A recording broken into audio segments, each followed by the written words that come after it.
ये पिछले साल सीटेट पेपर 2 का चाइल्ड डेवलपमेंट एंड पेडागोजी बाल विकास व शिक्षा शास्त्र का पेपर है, जिसे हम अभी डिस्कस करेंगे। 2021 का पेपर है ये। निम्नलिखित प्रश्नों के उत्तर देने के लिए सबसे सही उपयुक्त विकल्प चुनिए। क्वेश्चन 1 है, बाल्य अवस्था की अवधि में विकास एक धीमी गति से होता है एवं उसे मापा नहीं जा सकता। 2 बहुस्तरीय और मिश्रित होता है। 3 में केवल परिमाणात्मक परिवर्तन होता है। 4 अनियमित और असंबद्ध होता है। बताइए इसका सही उत्तर क्या होगा। आपको थोड़ा समय देते हैं। समय सीमा समाप्त करते हैं। सही विकल्प है बाल्यावस्था की अवधि में 2 बहुस्तरीय और मिश्रित विकास जो है देखने को मिलता है। ये 1 का जो सेकंड ऑप्शन है वो सही है। आगे क्वेश्चन नंबर 2 की तरफ चलते हैं। निकटस्थ विकास का क्षेत्र क्या है। 1 बच्चों के वर्तमान स्तर पर स्वतंत्र प्रदर्शन और वयस्क व अधिक कौशल वाले समकक्षों की सहायता से बच्चे द्वारा उपार्जित किए जाने वाले प्रदर्शन के मध्य का क्षेत्र है। 2 विभिन्न प्रकार के कार्य जो कि अपनी आयु के अनुसार बच्चे को करने चाहिए परंतु वह नहीं कर सकती है। 3 वह प्रक्रिया जिसमें शुरू में विभिन्न समझ वाले 2 व्यक्ति समान समझ पर पहुंचते हैं। 4 वह प्रक्रिया जिसमें बच्चे समाज के वयस्क सदस्यों द्वारा निर्धारित विधि से कार्य करते हैं। बताइए इसका सही विकल्प क्या होगा। आपको थोड़ा सा समय देते हैं। समय सीमा समाप्त करते हैं। सही उत्तर है इसका विकल्प 1 बच्चों के वर्तमान स्तर पर स्वतंत्र प्रदर्शन और वयस्क व अधिक कौशल वाले समकक्षों की सहायता से बच्चे द्वारा उपार्जित किए जाने वाले प्रदर्शन के मध्य का क्षेत्र है। आगे प्रश्न संख्या 3 की तरफ चलते हैं। ये प्रश्न कहता है, जिन पियाजे के अनुसार बच्चे अमूर्त संक्रियात्मक अवस्था में 1 परिकल्पित निगमनात्मक तर्क और प्रतिज्ञप्ति चिंतन करने में सामर्थ्य हैं। 2 केंद्रीकरण और अनुत्क्रमणीय सोच से आबद्ध है। 3 संरक्षण वर्गीकरण व श्रेणीबद्धता करने में सक्षम नहीं है। 4 प्रतीकात्मक और सांकेतिक खेलों में भाग लेना प्रारंभ करते हैं। बताइए इसका सही विकल्प क्या है। आप सबको थोड़ा समय देते हैं। समय सीमा समाप्त करते हैं। सही विकल्प है 1 परिकल्पित निगमनात्मक तर्क और प्रतिज्ञप्ति चिंतन करने में समर्थ है। आगे चलते हैं प्रश्न संख्या 4 की तरफ। लॉरेंस कोलबर्ग की नैतिक विकास के सिद्धांत के अनुसार व्यक्ति किस अवस्था में है जब वह विश्वास करता है कि वर्तमान सामाजिक प्रणाली को सक्रियतापूर्वक बनाए रखने से धनात्मक मानवीय संबंध और सामाजिक वर्ग सुरक्षित रहता है। 1 दंड और आज्ञा पालन अभिविन्यास। 2 सामाजिक क्रम व्यवस्था अभिविन्यास। 3 यंत्रीय उद्देश्य अभिविन्यास। 4 सार्वभौमिक नैतिक सिद्धांत अभिविन्यास। बताइए इसका सही उत्तर क्या होगा। आप सबको थोड़ा समय देते हैं। समय सीमा समाप्त करते हैं। इसका सही उत्तर है 2 सामाजिक क्रम व्यवस्था अभिविन्यास। आगे प्रश्न संख्या 5 की तरफ चलते हैं। हॉवर्ड गार्डनर के बहुबुद्धि सिद्धांत के अनुसार निम्नलिखित में से कौन सा जोड़ा बुद्धि के प्रकार और अंतः स्थिति अनुपालन संभावना के अनुसार सही है। बुद्धि का प्रकार, अंतः स्थिति अनुपालन संभावना, 1 स्थानिक मनोवैज्ञानिक, 2 अंतर्वैयक्तिक विक्रेता। 3 भाषिक मूर्तिकार। 4 शारीरिक गति संवेदना खिलाड़ी। बताइए इसका सही विकल्प क्या होगा। आपको थोड़ा सा समय देते हैं, समय सीमा समाप्त करते हैं। इसका चौथा विकल्प सही है, शारीरिक गति संवेदना और खिलाड़ी। क्वेश्चन नंबर 6 की तरफ चलते हैं। लेओ वाइगोत्स्की के अनुसार एक बच्चों के संज्ञानात्मक विकास में भाषा की एक महत्वपूर्ण भूमिका है। 2 बच्चे भाषा अधिग्रहण यंत्र द्वारा भाषा सीखते हैं। 3 बच्चों का संज्ञानात्मक विकास चरणों में होता है। 4 स्कीमा के परिपक्वन से बच्चों में संज्ञानात्मक विकास अग्रसर होता है। इसका सही उत्तर आप सभी दें, आपको थोड़ा समय देते हैं, समय सीमा समाप्त करते हैं। सही उत्तर है लेओ वाइगोत्स्की के अनुसार ऑप्शन 1 सही है, बच्चों के संज्ञानात्मक विकास में भाषा की एक महत्वपूर्ण भूमिका है। इसके बाद हम प्रश्न संख्या 7 पर चलते हैं। यह प्रश्न कहता है, एक प्रगतिशील कक्षा में शिक्षण अधिगम प्रक्रिया के दौरान अधिगमकर्ताओं का मूल्यांकन एक बच्चों के अधिगम में सहायक नहीं है। 2 बच्चों की अधिगम प्रक्रिया में रुकावट उत्पन्न करता है।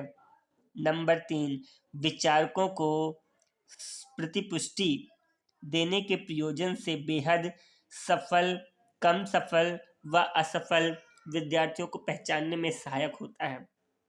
4 बेहद महत्वपूर्ण है क्योंकि यह बच्चों की समझ की जानकारी देता है और अध्यापिका को अपने शिक्षा शास्त्र पर विचारने में सहायक होता है। बताइए इसका सही उत्तर क्या है। आपको थोड़ा सा समय देते हैं, समय सीमा समाप्त करते हैं। सही उत्तर इसका है विकल्प 4 बेहद महत्वपूर्ण है क्योंकि यह बच्चों की समझ की जानकारी देता है और अध्यापिका को अपने शिक्षा शास्त्र पर विचारने में सहायक होता है। क्वेश्चन नंबर 8 को देखते हैं। कक्षा में सभी लिंगों में जेंडर रूढ़िवादिता कम करने और विकास के विस्तार की संभावनाओं को बढ़ाने के लिए प्रभावशाली पद्धति कौन सी है।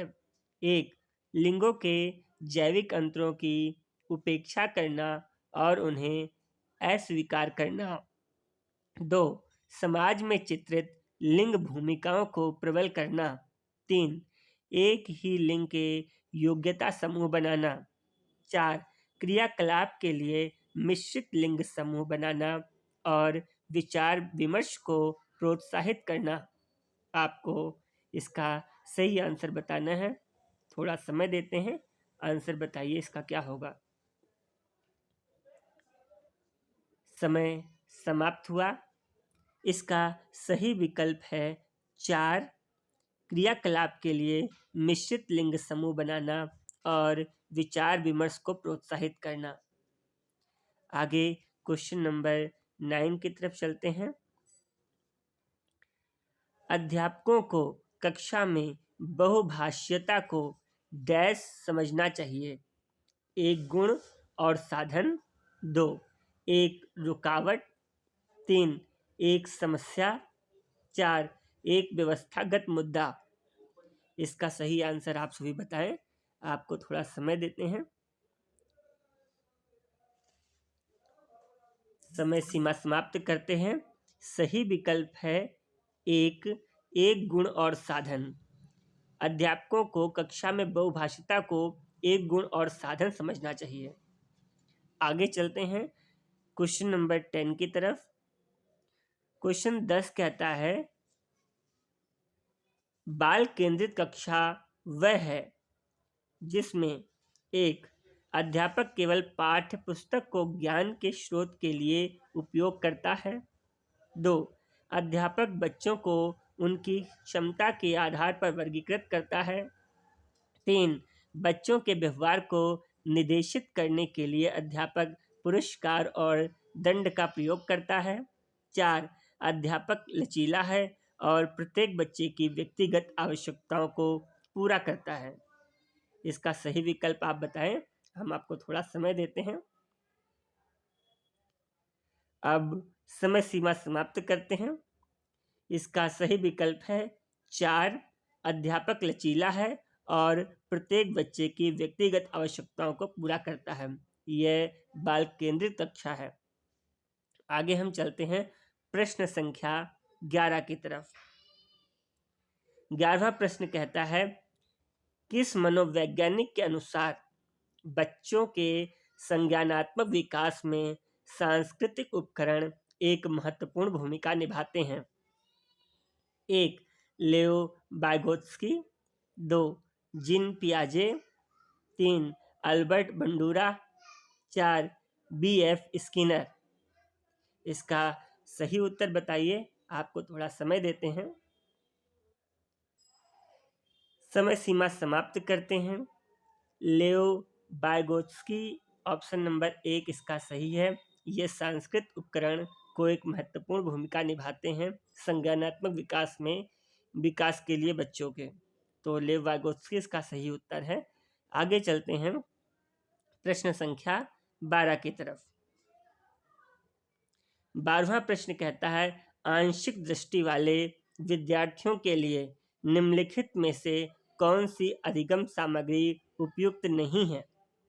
1 बड़े आकार में मुद्रित पुस्तकें, 2 त्रिविमीय नक्शे और चार्ट, 3 बोलती पुस्तकें स्पर्शीय सूचना पट, 4 छोटी मुद्रा वाली कार्यशीट। आपको समय देते हैं। इसका सही उत्तर आप बताएं। समय सीमा समाप्त करते हैं। इसका सही उत्तर है छोटी मुद्रा वाली कार्यशीट, यानी कि चौथा विकल्प जो है इसका सही है। बाकी सभी जो है दृष्टिबाधित बच्चों के लिए उपयोग किया जा सकता है। आगे चलते हैं प्रश्न संख्या 13 की तरफ। 13 प्रश्न में समावेशी शिक्षा के पीछे अंतर्निहित विचार है। कौन सा विचार अंतर्निहित है? 1 बच्चों को उनकी योग्यता के आधार पर पृथक करना और व्यावसायिक प्रशिक्षण का प्रबंध करना। 2 बच्चों की अक्षमताओं के आधार पर उनकी सीमाओं की पहचान करने के लिए उन्हें नामांकित करना। 3 अलग अलग अक्षमताओं वाले बच्चों के लिए विशिष्ट शैक्षिक संस्थानों का प्रावधान करना। 4 दार्शनिकता की सभी बच्चों को नियमित विद्यालय में समान शिक्षा पाने के अधिकार हैं। आगे आप इसका सही उत्तर बताएं। आपको थोड़ा सा समय देते हैं। बताएं इसका सही उत्तर क्या होगा। समय सीमा समाप्त करते हैं। इस प्रश्न का सही उत्तर है चौथा विकल्प, दार्शनिकता की सभी बच्चों को नियमित विद्यालय में समान शिक्षा पाने का अधिकार है। आगे चलते हैं हम प्रश्न संख्या 14 की तरफ। प्रतिभाशाली और सृजनात्मक बच्चों की आवश्यकताओं को किस प्रकार संबोधित किया जा सकता है? 1 चुनौतीपूर्ण कार्य और निरस्ता दूर करने के लिए क्रियाकलाप देकर। 2 वह प्रश्न देकर जिनमें अभिमुखी चिंतन की आवश्यकता है। 3 प्रश्न हल करने के लिए विशिष्ट निर्देश उपलब्ध कराकर। 4 रटने पर आधारित परीक्षा देकर। इसका सही उत्तर बताएं। आपको थोड़ा समय देते हैं। समय सीमा समाप्त करते हैं। इसका सही उत्तर है विकल्प 1 चुनौतीपूर्ण कार्य और निरस्ता दूर करने के लिए क्रियाकलाप देकर प्रतिभाशाली और सृजनात्मक बच्चों की आवश्यकताओं को हम संबोधित कर सकते हैं। आगे चलते हैं प्रश्न संख्या 15 की तरफ। प्रश्न संख्या 15 कहती है, पठन वैफल्य बच्चों की पहचान किस प्रकार की जा सकती है? उनके एक, उनके सामाजिक एवं सांस्कृतिक संदर्भ को जानकर। 2, पूर्ण शारीरिक स्वास्थ्य परीक्षण द्वारा। 3, उनके पढ़ने और लिखने की कौशलता के विश्लेषण से। 4, उनकी जटिल व उच्च स्तरीय समस्याओं को हल करने की क्षमता का आकलन करके। इसका सही उत्तर बताइए, आपको थोड़ा समय देते हैं। समय सीमा समाप्त करते हैं। इसका सही उत्तर है विकल्प 3, उनके पढ़ने और लिखने की कौशलता के विश्लेषण से पठन वैफल्य बच्चों की पहचान की जा सकती है। आगे चलते हैं हम प्रश्न 16 की तरफ। प्रश्न 16 आपका कुछ इस तरह से है।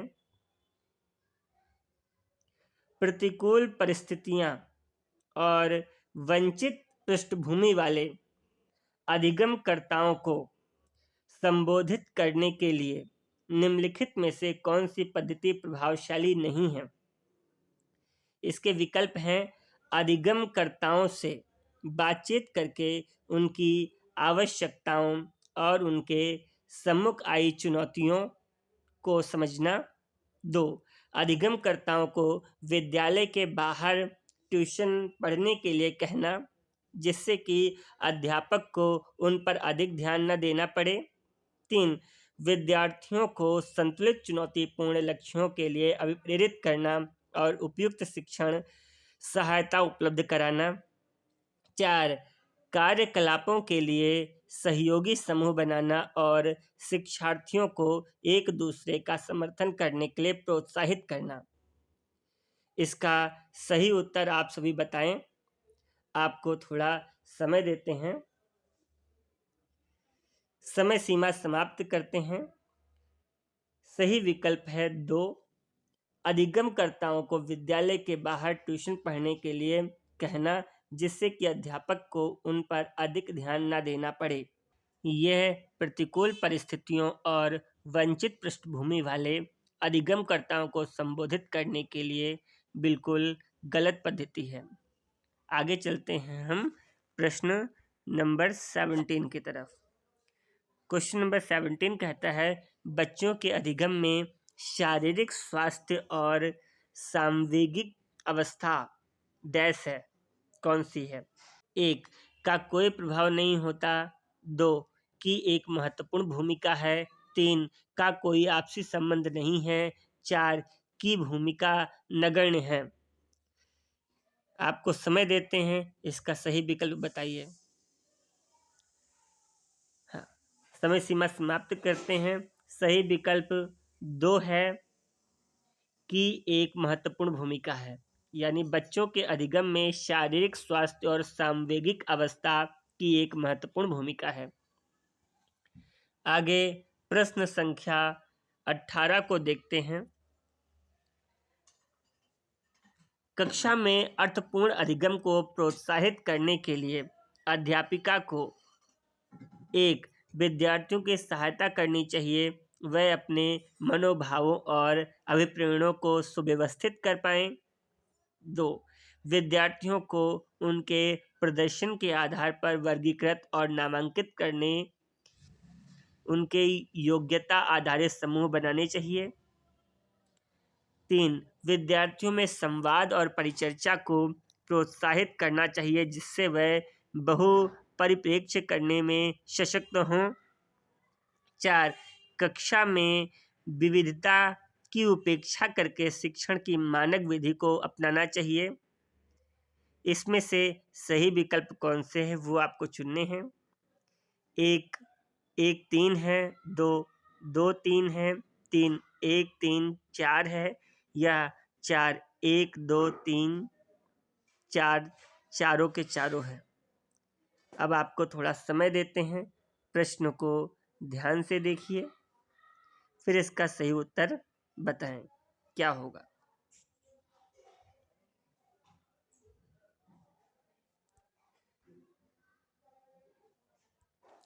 समय सीमा समाप्त करते हैं। इसका सही विकल्प है कि कक्षा में अर्थपूर्ण अधिगम को प्रोत्साहित करने के लिए 1, विद्यार्थियों की सहायता करनी चाहिए कि वह अपने मनोभावों और अभिप्रेरणाओं को सुव्यवस्थित कर पाएं और विद्यार्थियों में संवाद और परिचर्चा को प्रोत्साहित करना चाहिए जिससे वह बहुपरिप्रेक्ष्य करने में सशक्त हों। यानी इसका जो विकल्प है वो पहला सही है। 19 अधिगम एक डैश और डैश प्रक्रिया है। 1 जटिल कोमा सक्रिय, 2 सरल कोमा रैखिक, 3 सरल कोमा व्यक्तिगत, 4 जटिल कोमा निष्क्रिय। इसका सही उत्तर आप सभी बताएं। थोड़ा समय देते हैं आपको। समय सीमा समाप्त करते हैं। इसका सही विकल्प है जटिल और सक्रिय, यानी अधिगम एक जटिल और सक्रिय प्रक्रिया है। आगे प्रश्न संख्या 20 को देखते हैं। अपनी कक्षा में अर्थपूर्ण अधिगम को सुसाध्य बनाने के लिए अध्यापिका को अपनी कक्षा में सामाजिक, सांस्कृतिक, धार्मिक, भाषीय विविधता को डैश चाहिए। 1 टालना, 2 उपेक्षित करना, 3 समझना, 4 अनदेखा करना। इसका सही विकल्प बताइए। आपको थोड़ा समय देते हैं। समय सीमा समाप्त करते हैं। इसका सही विकल्प 3 है समझना, यानी अपनी कक्ष में अर्थपूर्ण अधिगम को सुसाध्य बनाने के लिए अध्यापिका को अपनी कक्षा में सांस्कृतिक, धार्मिक, भाषीय विविधता को समझना चाहिए। आगे चलते हैं प्रश्न संख्या 21 पर। कक्षा में प्रभावशाली अधिगम के लिए वातावरण की रचना करनी चाहिए। वातावरण के 1 सहयोगिक प्रतिस्पर्धिक, 2 प्रतिस्पर्धिक सहयोगिक, 3 भयावह सुसाध्यक, 4 प्रतिस्पर्धिक सुसाध्यक। इसका सही विकल्प बताएं। समय सीमा समाप्त करते हैं। इसका सही उत्तर है सहयोगिक प्रतिस्पर्धिक। विकल्प 1 सही है। कक्षा में प्रभावशाली अधिगम के लिए सहयोगिक वातावरण की रचना करनी चाहिए बजाय प्रतिस्पर्धिक वातावरण के। आगे चलते हैं प्रश्न संख्या 22 की तरफ। निम्नलिखित में से कौन सा उदाहरण विद्यार्थियों को अधिगम के लिए अभिप्रेरित करने के लिए प्रभावशाली पद्धति है? 1 पाठ उपलब्ध कराना, विशेषकर जब विद्यार्थी कोई नया कौशल सीख रहे हों। 2 सीखने से ज़्यादा कार्य पूर्ण करने पर बल देना। 3 वह कार्य देना जो कि बहुत सरल हों। 4 प्रतियोगिताओं के लिए बहुत से अवसर उत्पन्न कराना। इसका सही उत्तर बताएं। आपको थोड़ा समय देते हैं। समय सीमा समाप्त करते हैं। इसका सही विकल्प है 1 पाठ उपलब्ध कराना, विशेषकर जब विद्यार्थी कोई नया कौशल सीख रहे हों। आगे चलते हैं प्रश्न संख्या 23 की तरफ। बच्चों के चिंतन के विषय में निम्नलिखित में से कौन सा कथन सही नहीं है? 1 बच्चे अपने आसपास की विविध घटनाओं के बारे में स्वयं अपने सिद्धांतों की रचना करते हैं। 2 बच्चे प्रत्ययों को स्वयं नहीं सोच सकते और अध्यापक की मूल भूमिका उन्हें जानकारी उपलब्ध कराना है। 3 बच्चे अपने आसपास की विविध घटनाओं के बारे में सक्रियतापूर्वक सोचते हैं और उनमें अन्वेषण, छानबीन की लालसा होती है। 4 बच्चे अपने आसपास की वस्तुओं को जानने के लिए जन्मजात जिज्ञासु होते हैं। इसका सही विकल्प बताएं। थोड़ा समय मिल लेकर के। समय समाप्त करते हैं। इसका सही विकल्प है 2 बच्चे प्रत्ययों को स्वयं नहीं सोच सकते और अध्यापक की मूल भूमिका उन्हें जानकारी उपलब्ध कराना है। आगे चलते हैं प्रश्न संख्या 24 की तरफ। बच्चों का विद्यालय में असफल होना। एक, प्रस्तावित करता है कि वंचित पृष्ठभूमि वाले बच्चों में अधिगम का सामर्थ्य नहीं है। 2, निर्दिष्ट करता है कि विद्यालय इन बच्चों की आवश्यकताओं और रुचियों की पूर्ति करने में असमर्थ है। 3, साबित करता है कि इन बच्चों में आनुवांशिक यानी पैदाइशी कमियां हैं और इन्हें विद्यालय से निकाल देना चाहिए। 4, सूचित करता है कि अभिभावकों में अपने बच्चों के अधिगम में सहायता करने का सामर्थ्य नहीं है। इसका सही विकल्प आप बताएं। थोड़ा सा समय देते हैं। समय सीमा समाप्त करते हैं। इसका सही विकल्प है बच्चों का विद्यालय में असफल होना। ये निर्दिष्ट करता है कि विद्यालय इन बच्चों की आवश्यकताओं और रुचियों की पूर्ति करने में समर्थ नहीं है, यानी इसका विकल्प 2 सही है। आगे हम चलते हैं प्रश्न संख्या 25 की तरफ। समूह में एक दूसरे को पढ़ाने और सहायता करने से एक, बच्चे स्वयं की चिंतन प्रक्रिया पर आक्षेप कर सकते हैं और संज्ञानात्मक क्रियाकलाप के उच्च स्तर पर पहुंच सकते हैं। 2, बच्चों में भ्रांति उत्पन्न हो सकती है जो उनके अधिगम में हस्तक्षेप करती है। 3, बच्चों का ध्यान भंग हो सकता है और यह एक प्रभावशाली शैक्षिक पद्धति नहीं है। 4, बच्चों में प्रतिस्पर्धात्मक प्रवृत्ति उत्पन्न होती है जो कि अधिगम में विघ्न यानी रुकावट पैदा करती है। इसका सही विकल्प बताएं। थोड़ा सा समय देते हैं। इसका सही विकल्प है 1, बच्चे स्वयं की चिंतन प्रक्रिया पर आक्षेप कर सकते हैं और संज्ञानात्मक क्रियाकलाप के उच्च स्तर पर पहुंच सकते हैं।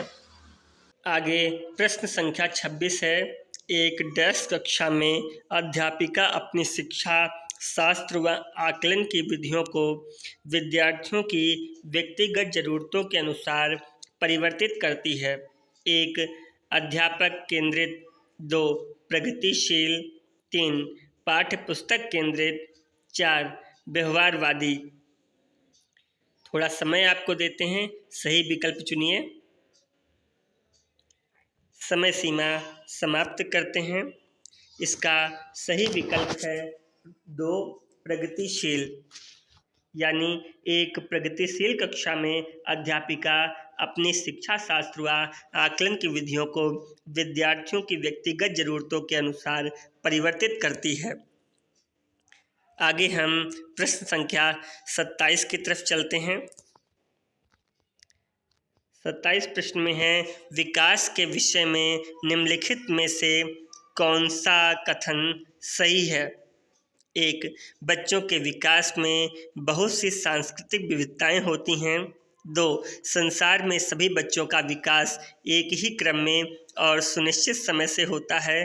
3, विकास सुरुचिपूर्ण सुव्यवस्थित समूह की अवस्थाओं में पूर्व निश्चित आनुवंशिक घटकों के कारण होता है।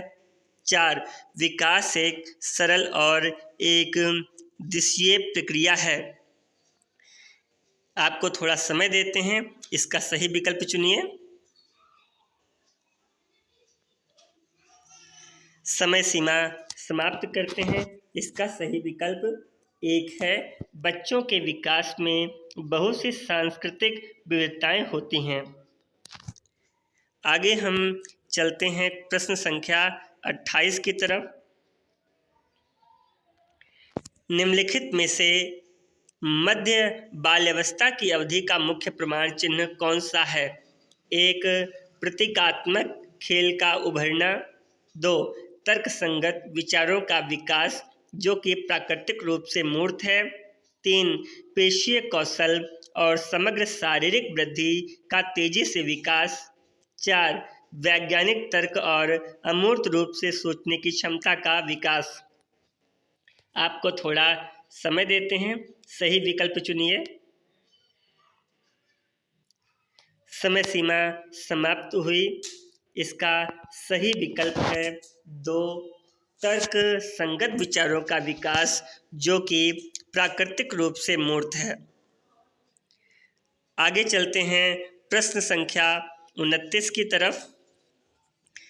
बच्चों के समाजीकरण में विद्यालय डैश ए की भूमिका नहीं है, 2 की बहुत कम भूमिका है, 3 प्राथमिक कारक हैं, 4 द्वितीयक कारक हैं। आपको थोड़ा समय देते हैं, इसका सही विकल्प चुनिए। समय सीमा समाप्त करते हैं।